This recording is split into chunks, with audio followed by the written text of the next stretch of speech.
Bom, pessoal, oi, meu nome é Nayara, esse aqui é o Nayara Diz, tô sumida, sempre tenho ideias para os vídeos do canal, mas nem sempre paro para falar sobre eles. Sei que poderia fazer vídeos curtos com outros formatos de temáticas variadas, mas eu tenho muita preocupação com aquilo que eu publico aqui. Por isso eu prefiro produzir menos conteúdo, mas produzir conteúdos de utilidade, frutos de reflexão, com temas relevantes. No meu Instagram eu falo mais de coisas do dia a dia, quem quiser me seguir. Mas aqui o Nayara Diz é para que eu opine sobre assuntos que eu julgue que a minha opinião possa contribuir. Reitero que não sou dona da verdade, não acho que o que eu tenho a dizer é mais importante do que outras pessoas, mas acho que posso contribuir. É o seguinte, eu quero fazer algumas perguntas antes de dizer o que eu quero dizer. Primeira pergunta: quem foi considerado herege no Novo Testamento? Quem foi xingado? Quem foi considerado um traidor da lei de Deus? Quem é que foi escorraçado pela religião? Jesus ou os guardiões da lei? Respondo: Jesus. Jesus foi considerado herege, Jesus foi escorraçado, porque consideraram que as suas palavras feriam dogmas. Outra pergunta: quem foi que atualizou a lei do Antigo Testamento dizendo: a lei diz o seguinte, eu, porém, vos digo... Exemplo, a lei diz, ame o seu próximo e odeie seu inimigo. Eu, porém, digo, amem seus inimigos. Jesus ou os fariseus? Jesus atualizou a lei. Jesus trouxe um novo olhar sobre aquilo que estava no texto sagrado. Outra pergunta: quem foi punido pelo poder? Quem é que não estava do lado do poder? Jesus e os profetas, mortos à espada, como registra Hebreus 13, porque ao lado do poder estavam os religiosos que corromperam a lei para incriminar Jesus, para que ele fosse crucificado pelo Império Romano. Por isso, do lado do poder, geralmente está a religião. Jesus está do lado do Evangelho, de uma mensagem que confronta, que transforma e que geralmente escandaliza a religião. Por isso, quem é punido pelo poder, quem foi punido pelo poder, foi Jesus e os profetas. O que Jesus fez com a lei? Jesus a atualizou. Jesus mudou a linguagem religiosa. Jesus usou parábolas para tornar conhecidos os mistérios de Deus às pessoas. Jesus abdicou de fazer uso de uma linguagem religiosa. Ao curar pessoas no sábado, Jesus foi julgado de herege, de desrespeitar a lei, de quebrar os padrões. E ele deu uma resposta à altura, mostrando que errada estava a forma congelada com que os religiosos liam as escrituras, pois a letra mata, mas o espírito vivifica. E por isso Jesus estava trazendo para aquela realidade o verdadeiro espírito da lei, que liberta e não enclausura. O apóstolo Paulo fez algo muito interessante em Atenas, em Atos 16. Ele foi anunciar Jesus numa cidade que não conhecia Jesus. Então ele viu um altar escrito ao Deus desconhecido, porque aquele povo acreditava numa quantidade tão grande de deuses que tinham medo de não ter erguido um altar para algum deus que tenha ficado de fora. E Paulo deu para aquele altar, para qualquer deus, o nome de Cristo. E ao atualizar a mensagem daquela forma, ele conseguiu anunciar Jesus nas palavras daquelas pessoas. Recentemente, Ed René Kivitz, pastor da IBAB, Igreja Batista de Água Branca, pregou um sermão finalizando a série Cartas para o Novo Mundo, uma série bíblica que eu acompanhei, com análise teológica de diversas cartas do apóstolo Paulo. E a última delas, que foi pregada no último domingo, foi a carta de Filemon, uma carta muito pequena, que eu gosto muito, sobre a qual eu já preguei, e fez uma exposição bíblica fascinante, muito profunda, baseada em exegese, com uma atualização do texto permitida pela doutrina cristã. E eu vi que tiraram trechos da sua mensagem. Enquanto eu a ouvi ao vivo, eu pensei sobre isso. Vão crucificar esse pregador por conta desse trecho. Mas provavelmente não ouviram a mensagem inteira, isolaram pedaços do vídeo e com isso boa parte do mundo religioso agora o considera um herege, assim como também ao Papa Francisco por suas últimas declarações sobre o casamento civil de pessoas do mesmo sexo, visto que são cidadãos que devem desfrutar dos direitos de qualquer pessoa, porque nós devemos crer na igualdade dos seres humanos. Pois bem, chamaram Ed René Kivitz de herege, isolaram a sua mensagem do todo, desprezaram toda a análise bíblica que foi feita. Eu vou resumir para você qual é o escopo, o resumo da mensagem bíblica que ele pregou, da qual você provavelmente viu pedaços isolados e fez o seu julgamento pessoal da pessoa. Na carta de Paulo a Filemon, Paulo está escrevendo uma carta para um membro da igreja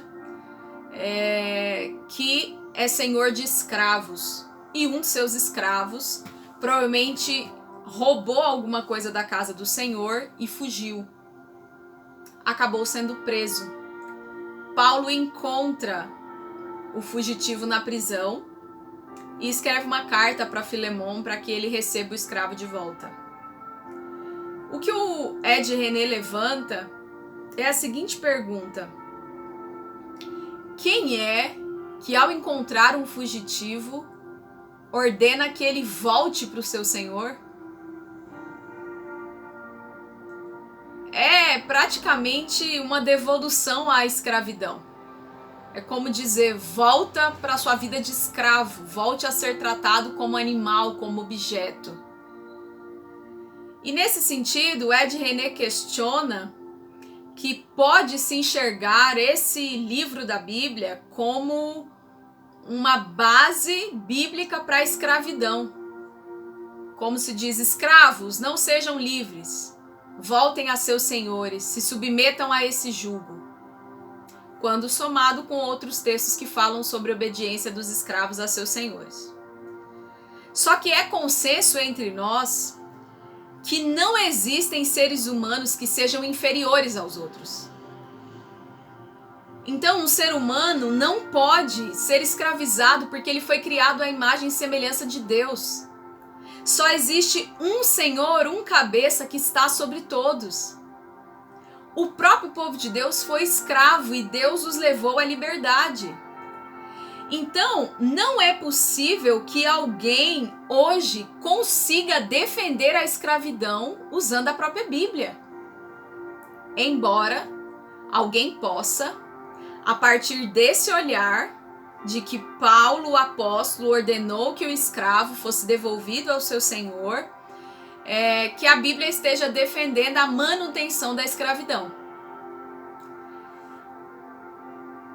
Partindo desta possibilidade de interpretação, o Ed René mostra que a mesma carta diz que Paulo disse a Filemon que recebesse aquele moço não mais como escravo, mas como irmão em Cristo, com o mesmo valor e importância que Paulo tinha para aquele homem e ele queria que aquele fugitivo tivesse para ele.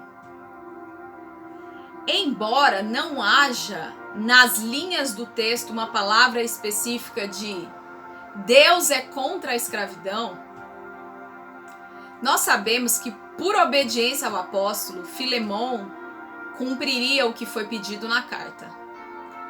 E quando esse escravo que fugiu fosse tratado como alguém da casa, escravos de lugares ao redor iam se sentir incentivados, como quem diz, bom, deu para fugir e voltar com o status de homem livre. E isso poderia causar uma revolução naquele contexto, porque ao invés de Filemon, senhor de escravos, punir aquele escravo para que ele nunca mais fugisse, ele recebeu o escravo bem.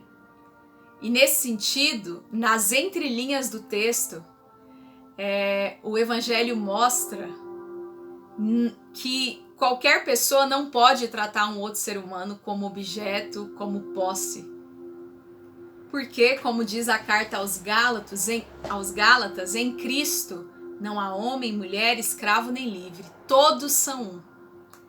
E pensando nessa igualdade que nos foi dada por Cristo, quando deixou que uma mulher aprendesse aos seus pés, deixou que mulheres o seguissem quando apenas homens podiam seguir os mestres, quando Jesus deu lugar aos doentes no seu reino, quando Jesus elogiou um samaritano, Jesus estava mostrando que no reino de Deus, diferente do reino religioso, não existe status de separação.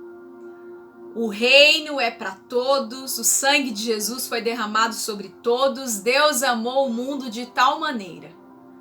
Por isso, na mesa do Cordeiro há espaço para todas as culturas e para todas as pessoas. Porque Jesus veio para redimir toda a criação, toda a humanidade. Pois bem, ao trazer esta mensagem bíblica e sem incoerências,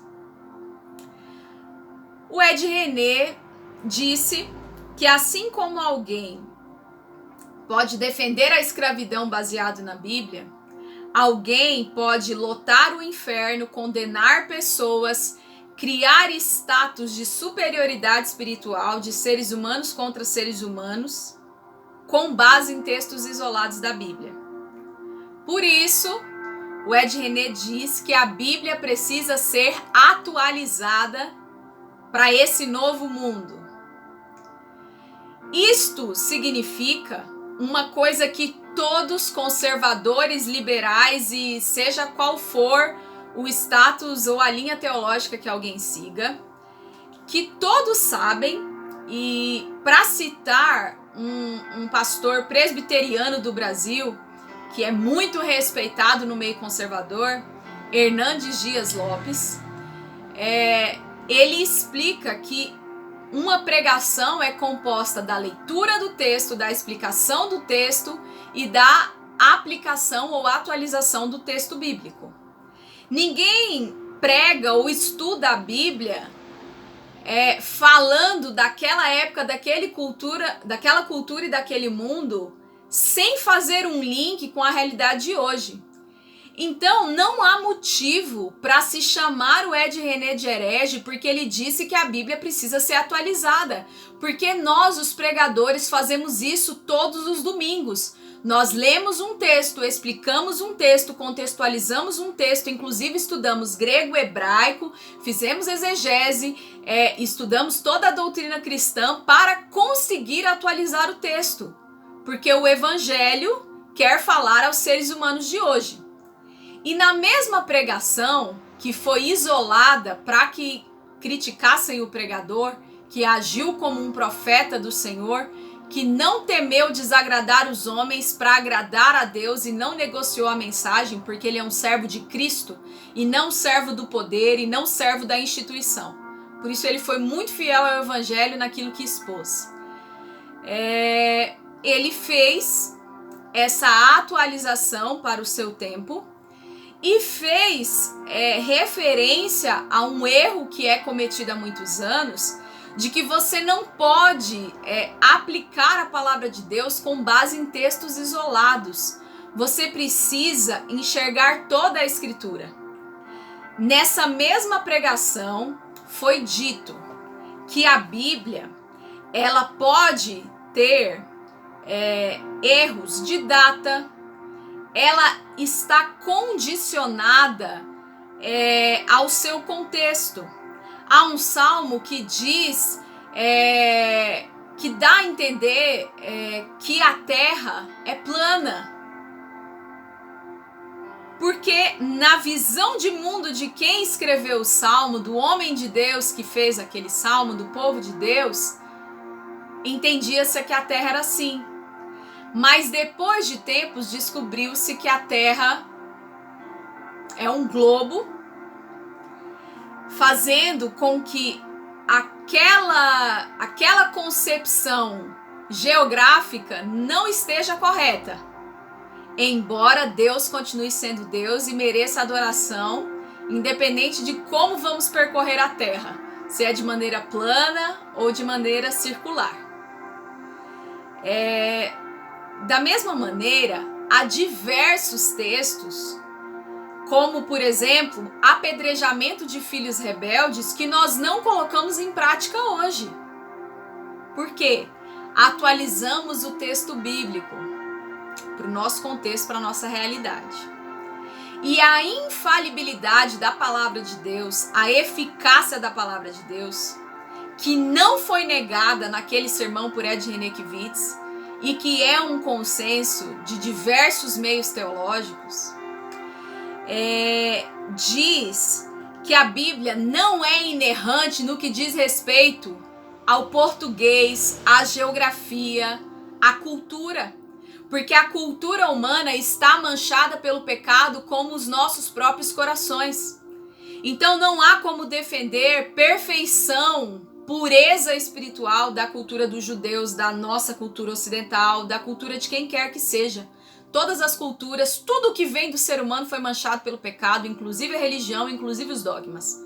É por isso que os dogmas devem ser revistos e os nossos livros teológicos devem ser revistos e a exegese deve ser revista, porque todas essas coisas são humanas e onde há humanidade há possibilidade de erro.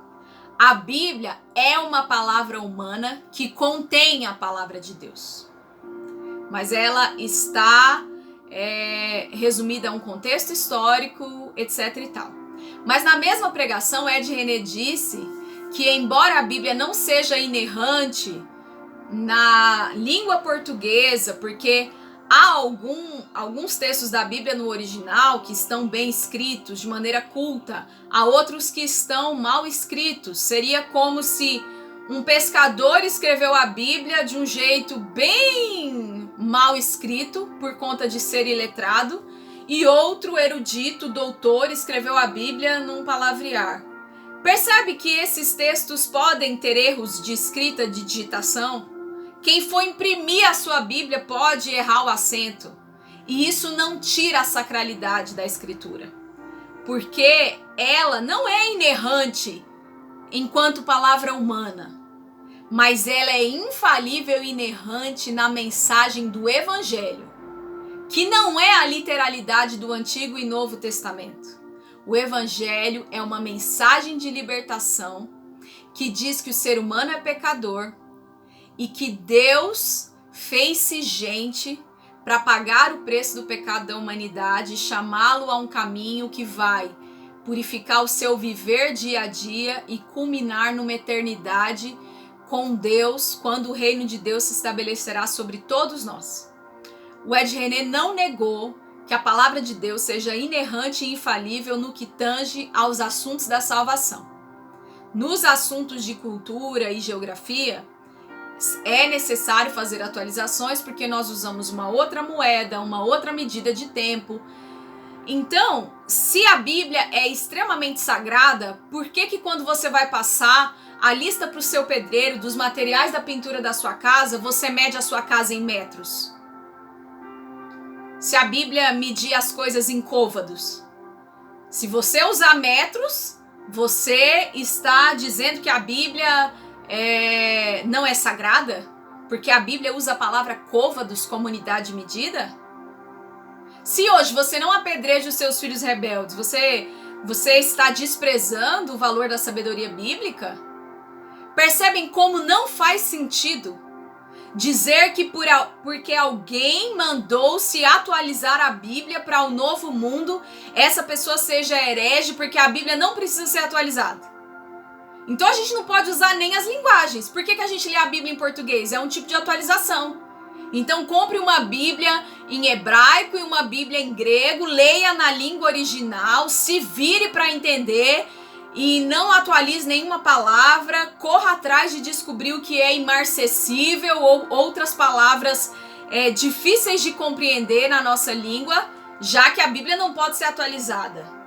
Na verdade, pegue a Bíblia, congele, endureça e guarde no seu congelador. Não toque na Bíblia, não mexa na Bíblia. Percebem que não faz o menor sentido? Então, eu fiz esse vídeo para contribuir com o debate e chamar você, cristão, que antes de chamar alguém de herege ou mesmo de erguer o seu dedo para apontar, lembre-se de que quem fala do herege é um ser humano sujeito às mesmas falhas do que aquele que pregou. Ed René é um santo? Não. O considero um profeta. Eu sou santa? Não. Sou uma pregadora do Evangelho, sou uma pecadora redimida, sujeita a erros que eu estou disposta a assumir quando for. Contudo, para aqueles que conhecem o Evangelho, de verdade, não a letra, mas o significado, não será difícil perceber que em falas recentes dos últimos dias, o Espírito Santo tem sinalizado verdades para abrir os nossos olhos, de que como discípulos de Jesus, nós não temos cumprido o mandato da grande comissão, porque nós trancamos a Escritura no congelador da nossa doutrina. E nós estamos sendo o empecilho para que o mundo seja salvo por Cristo. Por isso, o apóstolo Paulo disse que ele prefere falar 5 palavras compreensíveis do que 5.000 em outra língua. E é por isso que a Bíblia precisa sim ser atualizada. Não porque ela seja insuficiente. A palavra da salvação está ali. E a palavra de Deus contida na palavra humana é suficiente para a nossa salvação. Mas nós não podemos divinizar um livro, porque nós não somos seguidores da Bíblia Sagrada, mencionando uma frase de Ed René no mesmo sermão. nós somos seguidores de uma pessoa, Jesus Cristo. Jesus Cristo é o crivo para nós avaliarmos todas as coisas. Quando Jesus chamou discípulos, Jesus não os chamou para seguirem um livro, até porque a Bíblia estava longe de existir da forma como a conhecemos hoje. Jesus chamou as pessoas para irem após Ele. Então, se você quer seguir Jesus, siga a Ele. A Bíblia é fundamental porque é ela quem trouxe para nós do tempo atual a mensagem de quem foi Jesus, da sua obra e de todo o significado. Eu leio a Bíblia Sagrada desde a minha infância. Eu já li o Antigo e o Novo Testamento, 66 livros, 6 vezes. E hoje eu tenho 30 anos. Eu estudei missiologia, eu estudei teologia por 4 anos. Eu fiz uma especialização de plantação e revitalização de igrejas. Estou cursando uma outra pós-graduação. E tenho muito amor pela Bíblia, falo da Bíblia, prezo pela Bíblia. E ainda assim não me escandalizo com a afirmação de que a Bíblia precisa ser atualizada. E de fato, quem morreu por mim não foi um livro, foi Jesus. A Bíblia me é fundamental porque ela me fala de Jesus. Nós não somos o povo que segue um dogma, que segue uma letra. Nós somos um povo que segue um Deus vivo que ressuscitou dos mortos. Por isso, não mate aquilo que está vivo. Deixe o Espírito Santo falar novas coisas para um novo tempo. Essa é a mensagem que eu queria deixar. Eu me alonguei, mas eu julguei necessário. E eu deixo esse alerta, poderia falar outras coisas, mencionar outras coisas. Não sou defensora de A e de B. Quando pessoas acertarem e errarem, eu precisar opinar, assim o farei, sem julgamentos. Não acho que existem vilões e vítimas, heróis, santos e pessoas más. Acredito que existem seres humanos que, no seu ímpeto de julgar, perdem a oportunidade de perceber o Evangelho nas entrelinhas do texto bíblico. Por isso, siga Jesus. E ao seguir Jesus e ao tentar ser relevante para esse tempo, pregue o Evangelho de forma atualizada. Jesus abençoe.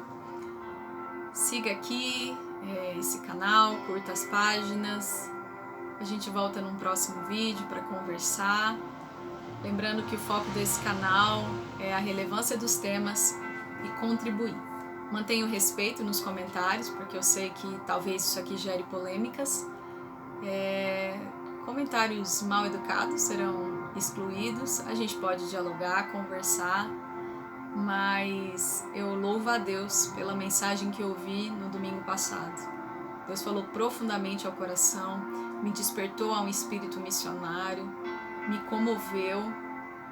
Então, para mim é muito complicado na segunda-feira ver as pessoas pisando numa exposição bíblica tão maravilhosa, porque sequer tiveram a paciência de ouvir o sermão do início. Por isso, antes de falar, escute.